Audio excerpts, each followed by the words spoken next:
మనిషి సృష్టింపబడిన వస్తువును ఆరాధిస్తున్నాడు, కానీ సృష్టికర్తలకు దూరం అయిపోయాడు. ఇలా గుర్తు చేస్తా, దేవుడు భూమిని ఆకాశమును సృజించాడు అంటే ఈ భూమి ఆకాశము కంటే దేవుడు పెద్దవాడు. ఇలా గుర్తు చేస్తా, దేవుడు సూర్యుడిని చంద్రుడిని సృష్టించాడు అంటే సూర్యుని చంద్రుడి కంటే దేవుడు గొప్పవాడు.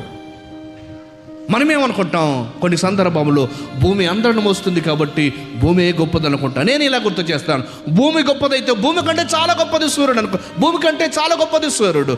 ఒక చరిత్రకాడు ఇలా అన్నాడు, ఖగోళ శాస్త్రంలో మనం నివసిస్తున్న భూమి ఇంచుమించు ఇలాంటి భూములు దాదాపుగా 3 లక్షల పైచులకు ఒక సౌర కుటుంబంలో ఉన్న సూర్యునిలో పడతాయంట. అంత పెద్దవాడు సూర్యుడు. భూగ్రహాలు లాంటివి 3 లక్షలకు పైచులకు సౌర కుటుంబంలో సూర్యులు ఇవిడిపోతాయంటే ఆ సౌర కుటుంబం ఎంత గొప్పదో చూడండి.